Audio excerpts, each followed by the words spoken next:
ઉનાળો શરૂ થઈ ગયો છે તો ફક્ત 2 જ મિનિટમાં તૈયાર થઈ જાય તેવું વરિયાળી શરબતનું ઇન્સ્ટન્ટ પ્રીમિક્સ બનાવવા માટે મેં અત્યારે એક મિક્સર જારમાં અડધો કપ જેટલી વરિયાળી લઈ લીધી છે.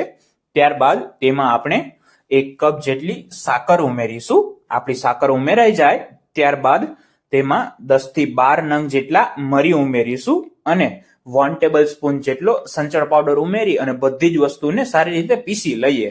તમે સ્ક્રીન ઉપર જોઈ શકો છો કે આપણું શરબતનું ઇન્સ્ટન્ટ પ્રીમિક્સ સારી રીતે પીસાઈ ગયું છે. તેને આપણે કાચની બરણીમાં ભરી અને 1 મહિના સુધી સ્ટોર કરી શકીએ છીએ. આ જ ઇન્સ્ટન્ટ પ્રીમિક્સમાંથી શરબત બનાવવા માટે મેં અત્યારે એક ગ્લાસમાં બરફ ઉમેરી લીધો છે. ત્યારબાદ આપણે જે ઇન્સ્ટન્ટ પ્રીમિક્સ બનાવ્યું હતું તેની 1 ચમચી ઉમેરીશું અને 1 ગ્લાસ જેટલું ઠંડુ પાણી ઉમેરી અને બધી જ વસ્તુને સારી રીતે મિક્સ કરી દઈએ તો તૈયાર છે આપણું વરિયાળી શરબત. વિડીયો પસંદ આવ્યો હોય તો ફોલો કરજો.